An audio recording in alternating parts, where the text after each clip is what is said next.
नमस्कार दोस्तों, omniscient channel में आपका स्वागत है। और जब इस वीडियो में ओमनीसेंट इंग्लिश के तहत 1310वें दिन क्लास को देख रहे हैं और मैं बात कर रहा हूं दोस्तों कि कैसे आप बहुत ही आसान तरह से अंग्रेजी को न सिर्फ पढ़ना बल्कि उसका अनुवाद करना सीख सकते हैं। अगर थोड़ा सा मेहनत करेंगे तो लिखना और बोलना भी सीख सकेंगे। दोस्तों, सबसे पहले इस स्लाइड में वर्ड मीनिंग होता है, जो कि विभिन्न प्रतियोगिता परीक्षा, जो भी प्रतियोगी परीक्षा हो या आप लैंग्वेज को अपना जो है एनहांस करना चाहते हैं, यानी कि अपना लैंग्वेज जो है वर्ड्स उसमें समाहित करना चाहते हैं, तो अगला स्लाइड बहुत ही इंपॉर्टेंट है। और साथ ही दोस्तों 6 लेटर वाला वर्ड जो कि शुरू होता है पी से और उसके बाद जो है टेक्स्ट है। तो चलिए, सबसे पहले मुझे तो ये वर्ड वाला जो है वर्ड मीनिंग वाला सेक्शन बहुत ही पसंद आता है अगर जब मैं लेकर आता हूँ। जैसे देखिए, घर लौटने को अधीर है ना, घर जो लौटने को लेकर आतुर है, यानी किसी भी तरह से घर को लौटना चाहते हैं, तो वैसे लोग को क्या कहेंगे?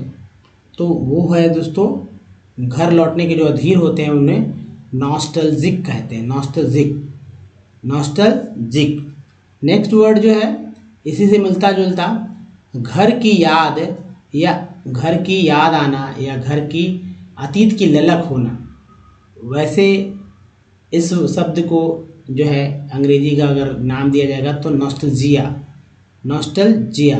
नेक्स्ट वर्ड जो है ये देखिए, ये वर्ड है काल्पनिक आदर्श। जब छोटे छोटे वर्ड है, काल्पनिक आदर्श। शब्द है यूटोपियन का अर्थ है राम राज्य से रिलेटेड, ठीक है, या यूटोपिया का, उसे यूटोपियन कहेंगे। नेक्स्ट वर्ड है यूटोपिया मीन्स होता है, ये यूटोपिया ही बोलेंगे, राम राज्य या आदर्श। ये देखिए शॉर्ट में लिखा है सामाजिक राजनीतिक तो सामाजिक राजनीतिक स्थिति, आदर्श सामाजिक राजनीतिक स्थिति कहाँ था? तो राम राज्य में था, यूटोपिया में था, ठीक है। तो यूटोपिया अगर बोल देते हैं तो एक बात है कि भाई एक ऐसा समाज जिसमें सामाजिक और आर्थिक स्थिति जो है आदर्श अवस्था में होगा या होता है।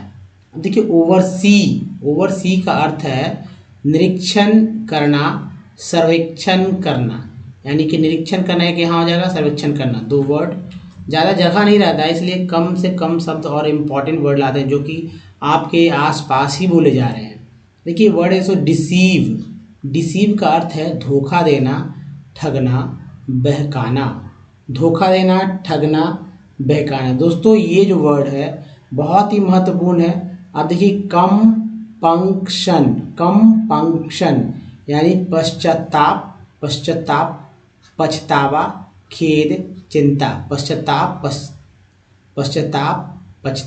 खेद, चिंता। तो दोस्तों आप इन शब्दों को, इन हिंदी के अंग्रेजी वाले शब्दों को ऐसे याद करें कि अगर आपकी बोलचाल में शामिल हो जाए तो कमाल हो जाएगा। एक एक वर्ड अगर बोल देते हैं ना, यूटोपिया बोल दीजिए कि भाई समाज जो है यूटोपिया होना चाहिए, ऐसे बोलिए, यानी कि लोग नहीं समझेंगे, कहेंगे यूटोपिया क्या है, टोपी पहनना है क्या, या यू की तरह टोपी पहनना है। लेकिन आप जो बोल के निकल जाएंगे एक शब्द में, भाई आदर्श सामाजिक राजनीतिक स्थिति। और ये पहला बार नहीं, अगर बार बार करेंगे तो लोग समझेंगे कि भाई ये अलग अलग वर्ड लाता है, तो कहाँ से ला रहा है, आखिर इसका अर्थ क्या है। कोई पूछ भी डालेगा या नहीं पूछेगा तो आपके दिमाग में अगर कोई पहले से पढ़ा हुआ होगा या सुना होगा तो कहेगा कि नहीं, इसको तो अच्छा जानकारी है। चलिए, कंपंक्शन के बाद देखते हैं वर्ड है तो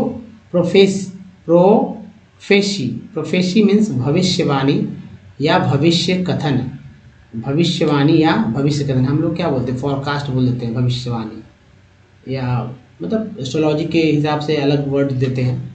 नेक्स्ट है सॉर्डन का अर्थ है गीला, तरबतर, चिपचिपा, मतलब पानी से गीला, तरबतर, चिपचिपा, सॉर्डन। नेक्स्ट वर्ड जो है टायरेनी का अर्थ है निरंकुश, शक्ति प्रयोग या अत्याचार। निरंकुश, शक्ति प्रयोग या अत्याचार।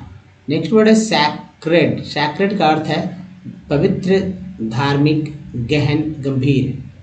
सैक्रेड का अर्थ है पवित्र, धार्मिक, गहन, गंभीर। और लास्ट है दोस्तों इमर्सी का अर्थ है इमर्सरी का अर्थ है भेदिया, गुप्तचर, भेदिया है ना, या गुप्तचर। दोस्तों ये वाला सेक्शन कैसा लगता है मुझे कमेंट करिए, और इसी तरह के और वीडियोस देखने के लिए हमारे चैनल को सब्सक्राइब और जो है बेल आइकन को हिट कीजिएगा, जिससे कि रोज़ आने वाले वीडियो की जानकारी सबसे पहले मिल सकेगा। और कुछ ना तो कम से कम इतना ज़रूर देख लें, ये आने वाले फ्यूचर के लिए आपको बहुत इंपॉर्टेंट है। अगर आप पढ़ाई में इंटरेस्ट रखते हैं तो भी, अगर आप इंग्लिश सीखना चाहते हैं तब भी। तो चलिए अब बात करते हैं तो पी लेटर वाले वर्ड। तो सबसे इम्पॉर्टेंट देखिए कि अगर हमारे वीडियो को आप सर्च करेंगे और नहीं मिलेगा तो इसके लिए एक उपाय है कि ओमनीसेंट इंग्लिश यूट्यूब में, गूगल में टाइप करके हमारे प्लेलिस्ट तक पहुंच सकते हैं, जहां दोस्तों रीडिंग, राइटिंग और स्पोकन से रिलेटेड तमाम वीडियो मिल जाएंगे बिल्कुल फ्री में और सबसे सरल से सरल तरह से। दोस्तों एक सलाह है कि कॉपी बना लीजिए, जी हाँ, कॉपी बना कर चले, जिससे कि आपको वीडियो ना बार बार देखकर, क्योंकि वीडियो एक बार देखेंगे भूल जाएंगे, आज कल परसों तक भूल जाएंगे। लेकिन जब कॉपी में आप नोट कर लेंगे, वर्ड मीनिंग नोट कर लेंगे, उसे याद कर लेंगे, उस मेरे कहे अनुसार चलेंगे, तो फिर आप जीवन भर नहीं भूलेंगे और रिवीजन कॉपी से होते रहेगी, तो लगेगा सीखा गया है। क्योंकि मैंने भी इसी तरह सीखा है, तो आप भी इस तरह सीख जाएं और लोगों को सिखाएं। तो दोस्तों अंग्रेजी पढ़ना ही नहीं, लिखना ही नहीं, बल्कि अब जो है इसका अनुवाद भी समझना भी शुरू कर दीजिए हमारे इस वीडियो के थ्रू। तो पहले तो जिनका भी गला क्लियर नहीं, जो वर्ड्स नहीं पढ़ पाते, उनके लिए तरह तरह के टेढ़े मेढ़े वर्ड्स आते रहते हैं। तो ये देखिए पेटेरा, पेटेरा, पेट्रा, पेट्रा है ना, पेटेरा। नेक्स्ट वर्ड जो पेटेरा के बाद है पैटर्स, पैटर्स, पेटर्स, ठीक है, पेटर्स, पेटर्स, पेटर्स, पथन, पथन, लोग कुछ पठान भी पढ़ सकते हैं लेकिन पथन। नेक्स्ट है पैथेड, पैथेड। नेक्स्ट है पैथर, पैथर है ना, पैथर, पैथर। नेक्स्ट पैथिक, पैथिक के बाद है पैथोस। नेक्स्ट वर्ड है पटिकी, नेक्स्ट पटिकी। नेक्स्ट वर्ड है तो पटीना। अगला देखिए पैटाइन, पैटाइन के बाद है पैटिन्स। नेक्स्ट वर्ड जो है तो पैटिन्स के बाद है पैटियस, पैटियस। नेक्स्ट देखिए पैटमॉस, क्या है, पैटमॉस। अगला वर्ड देखिए पैटमॉस के बाद तो पैटोइज, पैटोइज। नेक्स्ट है पैटॉन्स, पैटॉन्स। अगला वर्ड है पैट्रस। नेक्स्ट वर्ड जो है तो ये है पैट्रिया। नेक्स्ट वर्ड देखिए पैट्रिया के बाद है पेट्रोल, पेट्रोल है ना, पेट्रोल ऐसे बोलते, पेट्रोल, पेट्रॉन। नेक्स्ट वर्ड देखिए पेट्रॉन के बाद है पट, पट्टस, पैटेड, पैटेड के बाद है पैटी। नेक्स्ट वर्ड जो है तो पैटी के बाद है पैटेन है ना, पैटेन, पैटेन, पैटेन। और आखिरी यहाँ देखिए पैटर। नेक्स्ट स्लाइड में, मतलब इसी स्लाइड में देखिए पैटिस, पैटिस, पैटी, पैटल, पैट्जर, पाउकल, पाउफ्स, पॉप्स, पॉप्स, पाउफ, पाउफ, पाउलिन, पाउल्स, पाउल्स मतलब पाउंस, पाउंस। नेक्स्ट वर्ड है पाउंच। अगला वर्ड देखिए पाउपर। नेक्स्ट है पाउशल। ये एक स्लाइड है, दूसरा स्लाइड पे चलकर हम लोग देखते हैं और कैसे कैसे वर्ड है। जैसे पाउज्ड, पाउज्ड, पाउज करते हैं ना वीडियो पाउज, तो पाउज है पाउजर। पाउजर के बाद देखें पाउज, पाउजेज, पाउजेज, पाउजेज, ठीक है। अब देखिए पाउशा।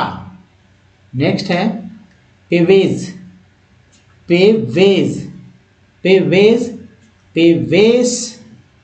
नेक्स्ट है पेवेन। अगला पवानी। नेक्स्ट है पवंस।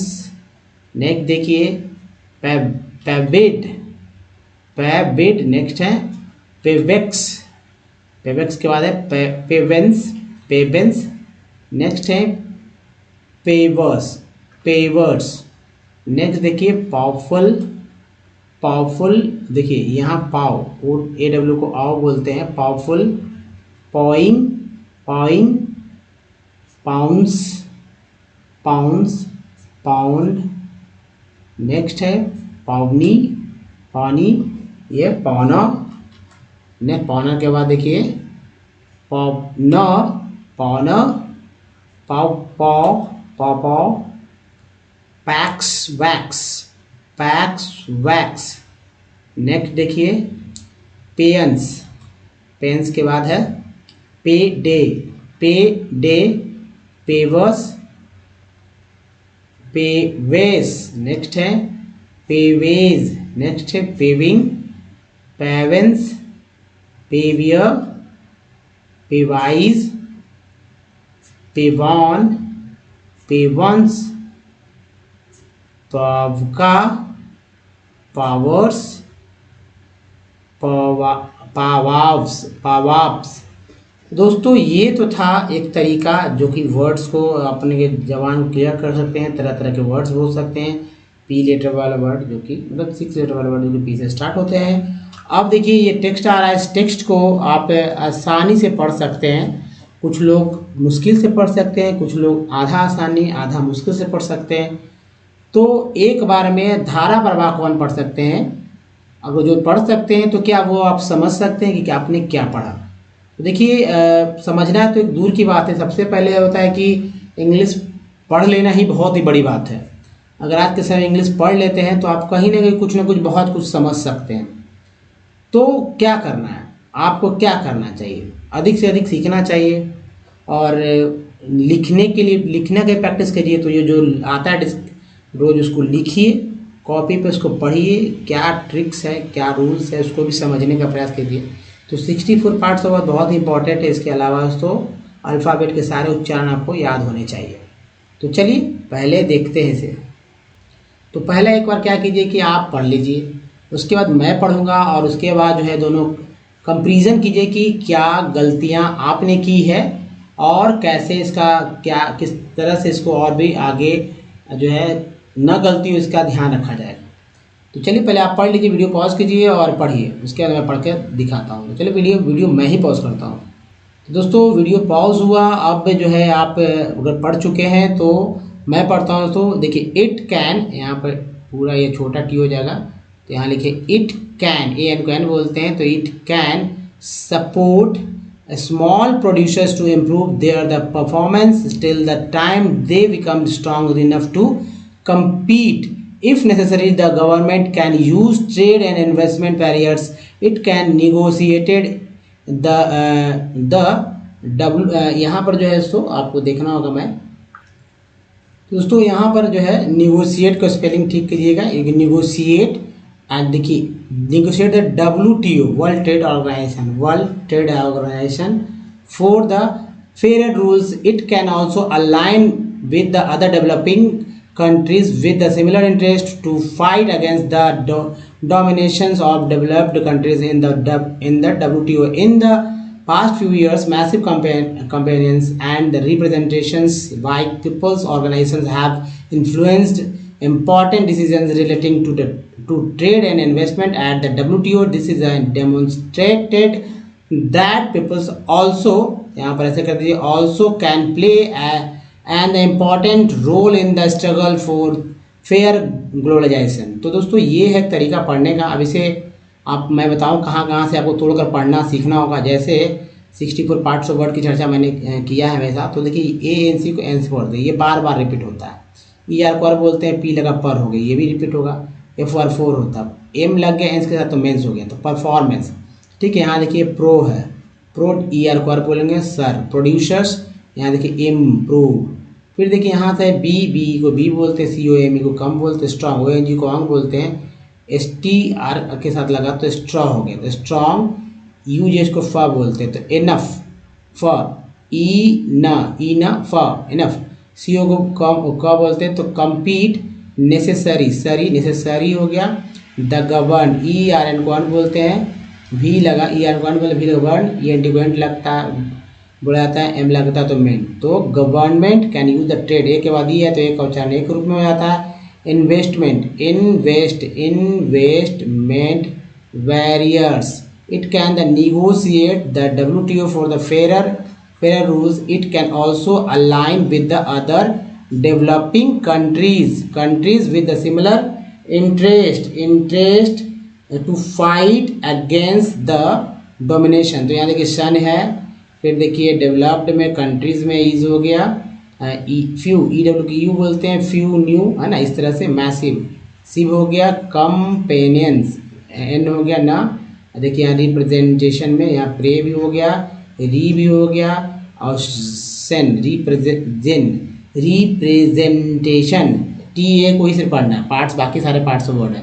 वर्ड को बोलते हैं, यहाँ देखिए सन है, इन्फ्लुएंस्ड हो गया, इम्पॉर्टेंट हो गया, डिसीजंस हो गया, रिलेटिंग में ये आ गया, इन्वेस्टमेंट में यहाँ आ गया और डेमोन्स्ट्रेटेड तो देखिए ये टेड है और ए वाई के बोलते प्ले हो गया, इम्पॉर्टेंट ये रहा important role struggle for the globalization. तो दोस्तों इस तरह से बारी बारी से आप पढ़ सकते हैं। चलिए इसका जो है अब अनुवाद करने का जो है मैं बताता हूँ कैसे इसको आप अच्छे से आप समझ सकते हैं। जैसे देखिए it can support small producers, मतलब जो लघु उत्पादक जो हैं उनका परफॉर्मेंस जो है जब मतलब समय समय जो है उनको और जो है सपोर्ट कर सकते हैं हम लोग और उनको स्ट्रॉन्ग काफ़ी मजबूत बनाया सकता है। ठीक है, तो यहाँ तक था। अब यहाँ से देखिए इफ़ नेसेसरी, यदि ज़रूरत पड़े तो सरकार जो है व्यापार और जो हमारा इन्वेस्टमेंट है उसके बैरियर को जो है उसका इस्तेमाल कर सकती है। और आगे देखते हैं इट कैन निगोशिएट, वो जो WTO के साथ भी निगोशिएट कर सकती है, उचित रूल्स बनवा सकती है। सरकार ये सब काम कदम कर सकती है, मतलब कदम उठा सकती है जो छोटे छोटे जो है उत्पादक उनके लिए। फिर देखिए it can also align with the other developing countries with the similar interest to fight against the dominations of developed countries in the WTO। WTO के साथ जो है WTO के जो कंट्रीज होते हैं, जो मेंबर्स होते हैं, उनके साथ मतलब जो डेवलपिंग कंट्रीज है उनके बराबर में लाने के लिए जो है फाइट कर सकते हैं, उनके बराबर में रह के। नेक्स्ट है तो in the past few years, मतलब पिछले कुछ सालों में massive campaigns and the representation by people's organization have the influence or important decision relating the trade and investment। मतलब कुछ पिछले सालों में WTO ने कुछ जैसे इन्वेस्टमेंट को देखते हुए, मतलब व्यापार और इन्वेस्टमेंट से रिलेटेड जो निर्णय लिए हैं जो कि बहुत ही प्रभावशाली है, खासकर जो है जो ऐसे संगठन जो कि लोगों को प्रतिनिधित्व करता है, कंपेनियन करता है ना, यानी नेतृत्व करता है। फिर this has demonstrated that the people also can play an important role in the struggle for the fair globalization। यानी कि जो मतलब फेयर का मतलब जो है कि विशिष्ट या कह सकते हैं कि उचित जो वैश्वीकरण है, जो निष्पक्ष वैश्वीकरण जो है, तो उसमें जो है लोगों का जो है जो वो प्रदर्शन करते हैं उनका रोल बहुत ही, संघर्ष के जो प्रदर्शन करते हैं उनका रोल बहुत ही योग्य, मतलब कि महत्वपूर्ण हो जाता है। तो दोस्तों ऐसे करके आप जो है इसे और अच्छे से समझ सकते हैं, इसे और भी डिटेल में लिया जा सकता था। चूँकि सेंटेंसेस लंबे लंबे हैं तो आपके लिए मुश्किल है, लेकिन एक बार मैं समझा दूँ ताकि आपके समझ जो है डेवलप हो सके। कुछ आपका भी समझ होता है जो कि हमेशा काम करता है। ठीक है, तो दोस्तों इस वीडियो में यहीं तक। वीडियो अगर अच्छा लगा तो प्लीज़ जो है लाइक कीजिए, नए चैनल को, ठीक है, लाइक कीजिए, नए चैनल को सब्सक्राइब कीजिए घंटी को दबाए आने वाले वीडियो के लिए, और कम से कम एक लोग को जरूर शेयर कीजिए। इस वीडियो को बनाने के धन्यवाद। Thanks for watching. धन्यवाद।